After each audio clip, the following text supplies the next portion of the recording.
Have you ever had a near-death experience? It's not something that a lot of us have had, but when you've had one, it's pretty impactful for yourself and those around you. And we're going to get into a really incredibly moving story here with our next guest. Welcome to the Good, Bad, and Ugly of Business podcast. I'm your host, Katrin Becker. And on this podcast, we talk to the most amazing people because we want to learn what they've learned in their careers that has made them so successful and impactful. While a smart person learns from their own mistakes, a genius learns from the mistakes of others. So we bring all of these people here so that you can learn, because I know all of you listeners are geniuses. My guest today has had an incredible 35-year career in Hollywood, but a near-death experience has completely changed the trajectory of her life. She is now a children's book author and an incredible advocate for something that you've probably never heard of. I know that I haven't, but it's really something that we should all pay attention to. So Lindsay Staloff, welcome to the show.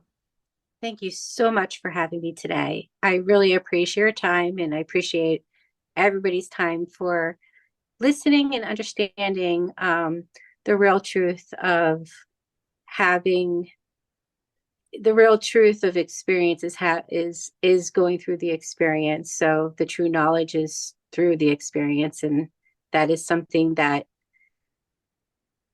I can articulate very well today on coming back from my times of death, over 30 minutes, each cardiac death. I was in a coma for Well, approximately before we get 300. into that, because I mean, I'm so glad that you are able to articulate it because let's face it, most of us haven't had a near-death experience, but I'm so glad and grateful there are people like you that can help walk us through it so that we can have a better understanding. But before we kind of get into that sort of pivotal moment for you, just take a few minutes to help walk us through your career in Hollywood and kind of the trajectory of where you saw your life going before your near-death experience. Okay. Yeah, I have been a location manager and producer in Hollywood for over 35 years, working top TV series. I've had nothing but beautiful experiences in Hollywood. I worked with just very talented, special, beautiful people on my TV series, whether it was with Shonda Rhimes or with James Woods or Spike Lee or um, Jan DeWitt over at Fox Studios. Uh, Incredible. I worked on the TV show Ghost Whisperer for approximately 6 years, off and on Warner Brothers lot. And I worked on the show Medium with Patricia Arquette. Touch. And I think that there is a slice of, how, people plan and God's laughs. I mean, I feel like I've been on this path that has kind of led me to where I am today, that has definitely showed signs. Now, looking back, hindsight is 2020, especially working with John Gray, who is the main writer and show for Ghost Whisperer, which was with Jennifer Love Hewitt, and Oh that was my yeah. main show. And I worked a lot of different parts of Hollywood, and always stayed away from the music videos. And I did a few, which were fun. I was in a few, which was even more fun, which was, I definitely had the Hollywood experience. Location. I am hero location .com. So I am one of the sought out location managers and scouts in Hollywood. I'm very well known, and it's always been a beautiful thing. And the person who grandfathered me into Local 399 as a location manager, his name is John Grant. I just want to, send my love to him today. He passed away last night, and he grandfathered me into the union He passed away with last Patsy night. Thompson. Yes, he Oh my did. goodness. Yeah. Oh, So I feel like, and this weekend's my heart anniversary, 8th year heart mm. anniversary, so I'm very like, I had a moment before I came on here, and every birthday he always said, "Long may you wave." And the last thing he basically he says, his message is, um You're never fully dressed without a smile. Mm, So that he line. leaves with a good note. Well, what a But beautiful way to honor him and may he rest peacefully. yeah, still here. Energy never dies, only transforms. Our soul is energy, our soul being and our soul spirit, once they merge and connect, it's just energy. And energy is the main source to all life force. And it's been around for over 500 billion years. So when we do cross over, the veil is very thin on the other side. They see all, they have the power. There is a certain way to, we feel things, we feel energy, we are energy, we bring energy. We can even not speak and be next to somebody at the grocery store. We can feel if they're sad, if they're happy. So Absolutely. there's a separate part of us. Yes, we are a soul, we are a soul being, but there's the soul spirit. So the soul spirit and the soul being are connected as a mirrored, like a soulmate that Mm, you are with yourself. That's why in my children's book series, Divine's Never Ending Story, that I wrote, is about how energy never dies, only transforms, is about how our energy and our ancestors and our angels are very real. I have proof of the other side. well, that's what I was going to say is, people speak about this, but you speak so confidently about it, but it's because you've seen it and witnessed it and experienced it. So are you able to, I mean, I don't even know, can you even put into words what it's like to be on the other side? Or do our, heavy human experience not even have words to translate that sort of brilliance? Yes, and it's amazing because to be honest with you, I've always had like learning disabilities where I couldn't really like, I mean, even though I got my master's at the University of Pennsylvania, I mean, I can design and create anything, but to write it was always difficult. Mhm. Like my professor would always be like, okay, well, you started and developed a huge program and you developed a bill that passed through Congress. How did you do that? I can't write it, but I can design it and create it, which I did. Yeah. And Um, in a lot of ways, so that's the to hard write it, part. yeah, so to write this was effortless to me, which was is the most difficult thing for me to do before I coded and had my death. That when I came back and I started to write it, I realized that, I was nervous to write like a book, a tell-all book. And I'm Mm, like, that's not me. So I was child education, K through 6 education for my undergrad way back many moons ago. And I just started at my roots and I just thought, you know what? When you come back from the dead after giving life, it just changes you and it just makes you feel like, there's a certain purpose that maybe you may have. And I didn't understand that when I came back for a very long time until recovery, until all the signs became very clear. mm, All the signs on the other side became very clear. Everything has become heightened. I see energy. I see energy in people that literally resonate. I see colors. I don't see dead people. But when I walked on that plane, it was May 9th, 2019, after participating in getting the postpartum bill passed through Congress. Um, it resonated, where I ended up going to the people that I felt or saw energy, and it was relatable. There was somebody that either died from after giving birth. There were there were patterns. So well, then and I let's started to let's go pattern. explain that a little bit because that was, you kind of alluded to it that you had death after giving life, but your Right. And so situation writing, was as you were giving birth, you were literally right, giving life. right. So writing that I realized, okay, I can rhyme very well. Mhm. And so I was able to put the children's book series into a rhyme. And I talk about um, a lot with children that I think a lot of children that lose their mother after giving birth, because it's not rare in America, it's rarely diagnosed with the NT-proBNP test. And so a lot of women are dying after giving birth when it's preventable. And so when you're suffocating till death, whether if it's the baby that suffocates till death because the fluid is not removed or the mother, you know, writing this, I had to keep it very light and beautiful. And it more or less like, okay, if I was young and I was a young girl,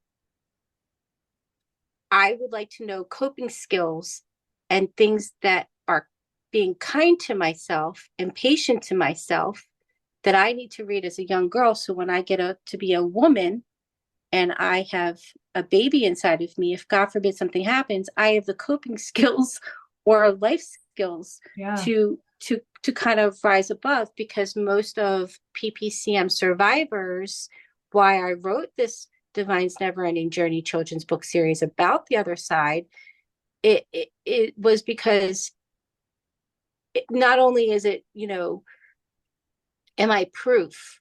I am living proof. The only doctors, the famous cardiologists from all over the world, famous electrophysiologists, all looked at me under a microscope and like, how is she alive? Mm. How is she here? Like miraculously. Only I want to say God saved me, but I also want to say is to articulate in book 3, The Secret Place, Child of the Earth, chapter number 6, The Golden Hour, is how I describe the other side visually as what I saw, and the different healing dimensions that I remember that I went to. So the healing dimension was very, and if you read the book, The Secret Place, book 3, of the series, but you really should start at book 1, because there is a ebb It's and a flow. journey. Start There at is the a journey. beginning. She goes somewhere. You have to. You can't just start in the middle of something. But if you do, and you just want to go to that, I mean, it was very real, as if washing your face or brushing your teeth, or it's just a different form of life. It's just it's a slice of life. It's a Mm. new chapter of life. It's not, you're not dying. When you die, well, thank goodness that pain has no physical memory whatsoever, because it was very painful. But the mental pain of it is there, and I was able to process and cope with it through the concept of my children's book series, Divine's Never Ending Journey, is a thought is just a feeling. And if you change the thoughts, you can change the feelings. And Hmm. it's just as simple as that. So, like, these young girls that suffer and come back from the dead, like, I mean, not many people came back from the dead. I'm the 1% survivor in America, but a lot of them go through a lot of horrible fear and scare, and on a heart transplant list. And they tell them that they have anxiety, when really fluid is crushing their heart that's not being diagnosed with the NT-proBNP test. So shame on them for not providing this, and as women have been giving birth since the beginning of time, and to think that we need more studies. I know. Well, and you mentioned the acronym PPCM. What does Right. it stand for? Because I've given birth twice, and I know about all the other things they tell us to worry about and tests to take, and the gestational diabetes and the preeclampsia and all these other things. I have never heard of this before. So I know you and I talked before we got started that it's not something that's talked about as much here in America. So what does it stand for, and kind of what is something that women in America can watch out for if they're listening to this and they're pregnant? Okay, so thank you for asking, actually. Usually people don't really ask that question. So I appreciate that very much. So PPCM stands for peripartum cardiomyopathy, and it's not a heart problem, it's a fluid problem. It's the fluid crushing the heart. The fluid is different than the blood. They give you blood tests during pregnancy, they check certain things, but the one thing that they're leaving out in obstetricians, which I collaborated cardiology with the Barbara Streisand's Women Heart Association Program Fund to work with obstetricians to provide the NT-proBNP test because cardiology is withholding the BNP and it's not in the panels for OBGYN pregnancy. Hmm. Now, fluid is in our body. Women retain fluid during pregnancy. Oh yeah, my ankles swelled up like no other. They were awful. Well, that's PPCM. So when your ankles swell up, it's kidney and heart failure. Now, most pregnant women have like little heart attacks. It's normal. Nothing wrong with that. But to have a cardiac arrest death, Hmm. girl, now these girls are very young. It's a young, healthy woman disease that's preventable. So the fluid, and it can happen on your first, second, or third, fourth, and it may not happen at all, and it may do, may not. But the fluid is called the SFLT1, S level, F fluid, L levels, T toxic dash one, meaning genetic. Hmm. So genetically, your family kind of marinates with diseases of the infection of the fluid that's never diagnosed, never removed, never treated with the awareness of the BNP number. You will get dementia, you will get cancer, you will get Alzheimer's, you will have miscarriages, you will have stillbirth, you will have all of these issues without not having the awareness of your BNP. So when you're not pregnant, your BNP number must be below 99. It doesn't matter if you're -2, a 25, 47, even an 80. Once you're 99, your high level of infection, high levels is the number that indicates. So if your number is 47, high five to you. Your high levels, your elevated levels are not high. Your elevated levels are normal.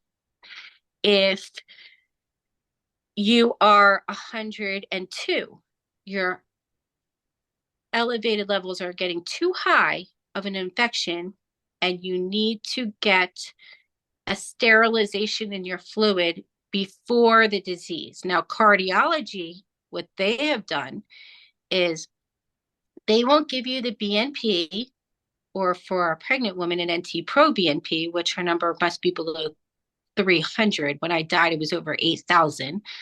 Oh my Um, goodness. it was awful. Should not be here. Um, I should be dead. I should have stayed dead, but there's no such thing as death. It's just, we call it the death, but really it's just the new life, the new chapter of life. I didn't die.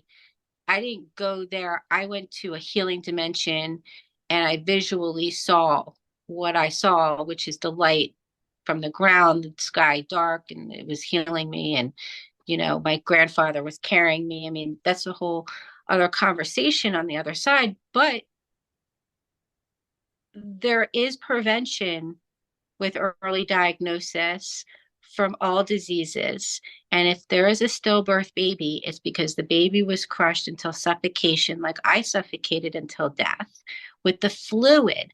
So when they say peripartum cardiomyopathy, PPCM, it's not a heart problem, it's a fluid problem. Did, No, it's cancer like literally like the baby's taking up space within our body. So I mean, yes, we see it extending outward, but the baby's also extending inward and upward and all of our organs shift. So it's the fluid that would be naturally amongst our organs being I mean, that's squeezed. I that's mean, just as a very high level for 90 non-medical professionals. 90% of our body is fluid. It's different than blood. Right. So when they say early diagnosis saves lives, and shame on the American Heart Association for withholding this for over 25 years because they have been aware and they have silenced so many women. And this women's movement is beyond for pregnancy heart health. It's also for cancer. Because if you're fluid in the ankles during pregnancy, within less than a few years, you're diagnosed with full blown cancer. And so when they said to me, "Where's your cancer? You died. The fluid killed you. You're no different, Lindsay, than any of us." I said, "I'm a healthy girl. I'm a dancer my entire life. I've never like basically had the flu to my times of death. And now you're telling me that I'm going to be having cancer?" And they're like, "Yeah." Well, guess what? 18 months later, because I knew my BNP and I was obsessed, I was like, I need my BNP, I need my BNP, and my DO and internal medicine doctors like, "Why do you always want to know your BNP?" And I'm like, because it's not about, he's like, "You're not pregnant anymore." I'm like, it's not about being pregnant now. Just being a I'm po- woman. I'm post peripartum cardiomyopathy. Post peripartum cardiomyopathy being fluid in my ankles and my heart till suffocation, until death. I'm going to get cancer. That's what they're telling me. And I believe them because I believe survivors. I don't believe doctors. You've never had a cardiac death after giving life. It was like when I had that long blood clot, they said I had the longest blood clot in out of uh, the 1% out of 200 that had the longest blood clot. It was from here to my neck. And then you can, So just for the listeners, from the inside of her wrist all the way up to her neck. So like yeah, the length of your upper arm, essentially. yeah, I should be dead again. I died 5 times. But uh the doctor, I was saying, my arm really hurts. It really hurts. And he was like a big cardiologist, huge, whatever. I ended up going to Dr. Carol Watson, but I was like, you know what? I was like, have you ever had a blood clot? And he was like, no. And I said, okay, well, no clot, no say. No, I mean, like, I'm I a love that. I'm a very open person. Like when I know my body and I feel like that's the best advice I can give to anybody is like, we know our bodies best. And if there's somebody that's going to tell you that the sky is green and the grass is blue and you clearly feel it and there's something wrong and they're not diagnosing you properly and you're like, they don't know what's wrong with me and they're doing all these tests and they don't know what's wrong with me. Well, it's because they're not giving you the BNP, honey, the brain natriuretic peptide test that will determine what the issue is. The issue is in the fluid. The fluid is the root of the problem. So when women die after giving birth 5 days because it exasperates, PPCM exasperates after giving birth. So there's still time to save the woman. So shame on them. So how can a woman like ask for this? You know, I mean, because it's probably not covered by insurance. real quick, Yeah. well, not in America, but outside of America, like I interview women and they're like, I'm like, when were you diagnosed and or what is your fee? Because I mean, I have motion picture pension and health plan. I have the best insurance money can't buy because I have worked on top TV series for over 35 years. But what about the girl next to me? She doesn't have that. You know what I'm saying? So it's like uh women in America, if you're diagnosed with PPCM, peripartum cardiomyopathy, you are stuck in the system. They raise your insurance for a car for over $10,000 more a year. They take away your driver's license away for quite some time. They charge you over my death at a whole. It cost me $0 because I had the best insurance money can't buy before a person that can't afford insurance and stuff. It was over 400, between 200,000 and 400, 500,000, because a lot of the girls, they're shredded hearts, how Hmm. much Yeah. All the they told me that it was reconstruction.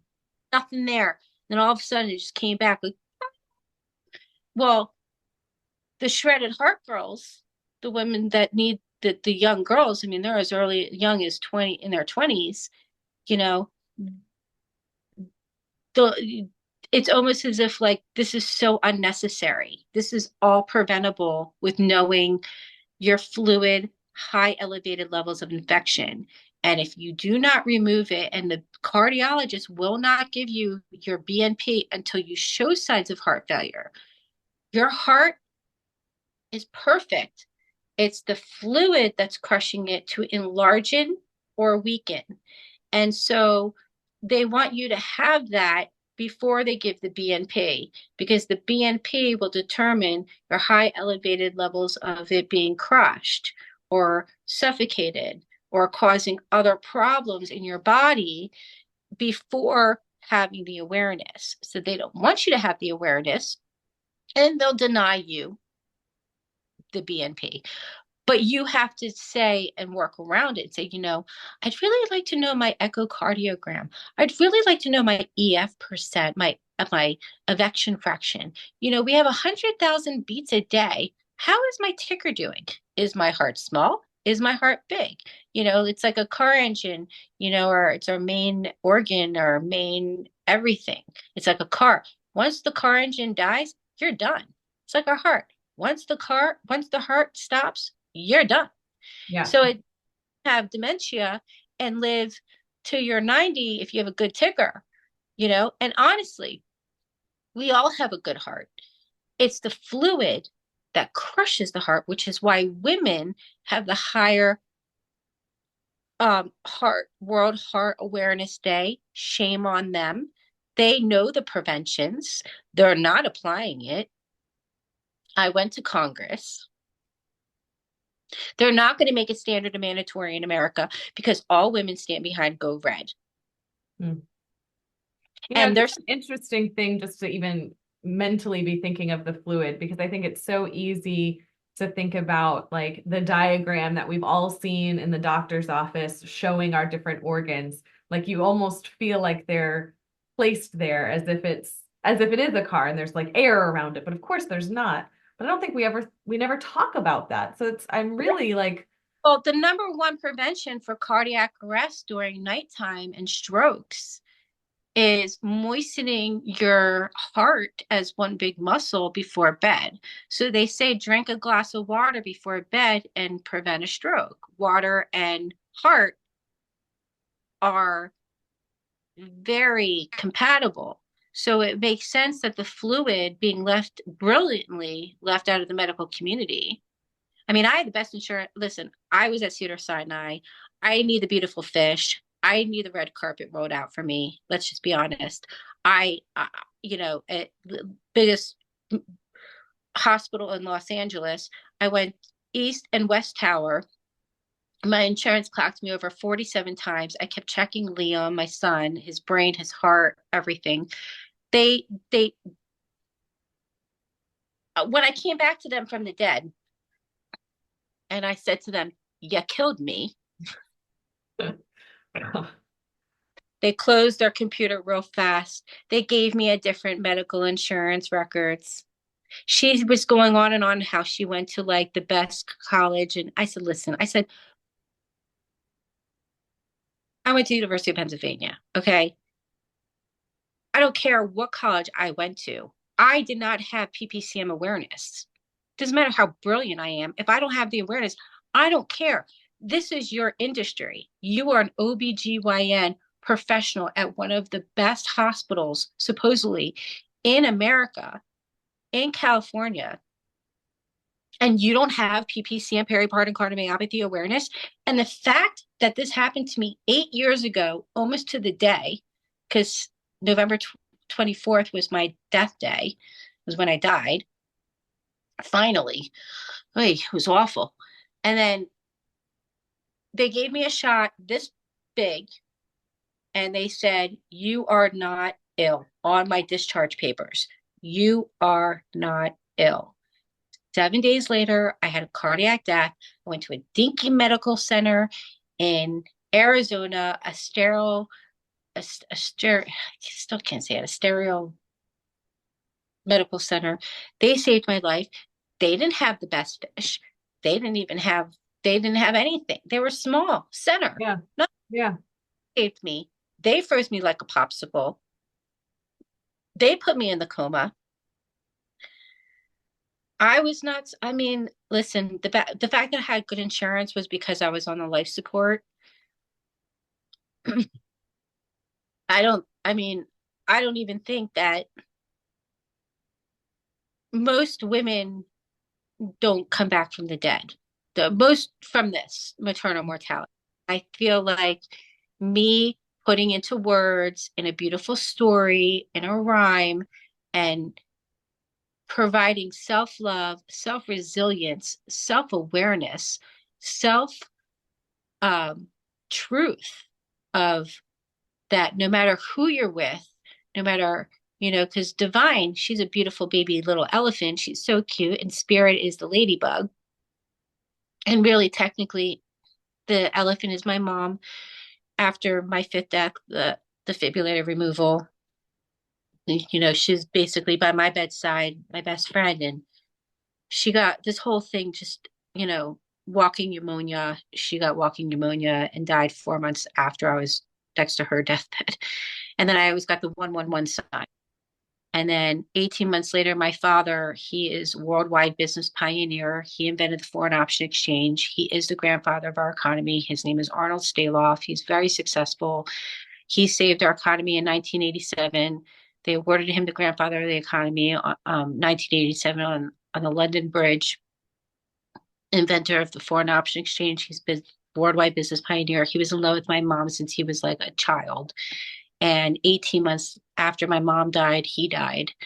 And so everything like I just gave life. I died. I woke up from the dead. My mom died. My best friend, my dad died, my other best friend. And then now I have two angels. And so I think since I died and I came back, I am extremely, extremely clairvoyant. Mm. Extremely. I can smell danger from a mile away. We were going left, Liam and I said, Liam, I think we need to go right. I feel like something's going to happen. I parked this. Let's just wait. I had a hose in my hand, and I'll even tell you, in Calabasas Village, literally, I smelled danger, and Liam was helping me feed, and I watched, and I have a video, and the fire department said, that's amazing. I captured a fire go up in flames next to my house where I had golden retriever puppies because I was doing puppies for charity, and my puppies would have died. But Liam and I were not supposed to, and he's my witness. And I said, Liam, I said, that's why you always have to go with your instincts because Yeah. you never know what that voice is trying to tell you. That voice is my mom, the 111, the 1111, every time I said the word mom, the light would go on and go off and I have that videoed. Oh, Lindsay, this has been the most amazing conversation, and I am so honored and grateful that you have shared so much of this with me and with the audience. It's been I could listen to this for so long. Unfortunately, we are out of time, but this was just incredible. Thank you so much for sharing this. How can people buy Divine's Never Ending Journey? How can they reach out to you and work with you? Like, and I just want to just recap for anyone that you had didn't set out to be a PPCM champion, but there are things that happen in our lives and we don't know that they're coming. We can't expect them or anticipate them. And I think you're such a great example for when these things happen, your trajectory of life changes, how you go with it and move forward. And the work you're doing is so incredible to help so many other families to not have to go through the pain and suffering that you did and others that don't come back have gone through. And I do I think the awareness of this information and is extremely it's important, it's life saving, but you have to, I always say, once educated, it's careless not to apply. Mhm. Um, Advocacy, since it's not mandatory and standard, it must be provided to yourself and the family at least once a year. And proceeds of Divine's Neverending Journey, the book series, partial proceeds will go to women and children with peripartum cardiomyopathy that are suffering heart transplants, co-pays, a lot of follow-ups. You can go to Divine's Journey. That's Divines with an S, Divines, journey.com. And that's kind of the main site. Really, I'm trying to get royalties up. So Amazon has the series, Walmart, Barnes and Nobles. Really, you can get it at any store, either online or in store. It will be, I just got the certificate for the copyright and publishing. So I'm really hoping that this gets turned into a book series, to an actual motion picture series, Mm. and falls in love with divine, and and the concept of being kind to ourselves and patient with ourselves, and that life is a journey and it's endless, because when we die, we really technically don't die. You do see on the other side, you do connect. Some went as far as, we can do another interview if you want. There Mhm. is, it's almost like a mirage. I didn't go there. I stayed solely in this healing dimension. And I don't know why my grandfather was, out of all people, um, energy wise, I did feel faces. I did feel energy, other presence involved, but there was I'd one. love to go deeper on this in another episode. Let's do. Absolutely. Yeah, you can go to divinesjourney.com. You can go to PPCM Fund, Fund. That's Paul Charlie Mary Fund.com. You can go on YouTube and you can listen to real survivors, PPCM Fund on YouTube. You can go to videos, go down to Exposing Heart Failure with Dr. Kara Watson, which is the director of the worldwide cardio worldwide award-winning cardiologist, and is the director for the Barbara Streisand's Women Heart Association Program Fund at the Women's Center at UCLA in Hollywood, who saved my life, listened to me, and believes in women's rights, of the prevention, and how it is, and is my witness as an award-winning cardiologist, that maternal mortality and stillbirth should be an ancient conversation, should never exist. And Divine's Never-Ending Journey is about how we cope, not just with something, so it doesn't matter what it is, pain is pain. We have to know how to cope. We have to know how to love ourselves and give ourselves patience. And there is a beautiful thing when a child can learn the simplicity of this, of just a thought is a feeling. You change a thought, you change the feeling, and then you can overcome maybe things that we need to cope through, that are the happenings of happening in life that we just through no matter what. But when we can go through it by having real knowledge, and my books, again, are beautifully written, soft, soothing words, good energy, but most important, has a message with a purpose. So Absolutely. And I think honestly, there's a lot of adults that need to hear that a thought is a feeling and you can change your feelings by changing your thoughts. So, with that, thank you, Lindsay, so much. This has been a wonderful, wonderful honor. And I look forward to continuing our relationship and getting to know more because, man, we had a lot of different things happening before this interview even got started. So thank you so much. I'll have all of those links into the show notes. And for the listeners, thank you so much for being here. I appreciate you as always. If you have not done so yet, please make sure to rate this podcast, like and subscribe on YouTube, and leave me all of your questions and comments. I love to read them. Until next time, everyone, take care.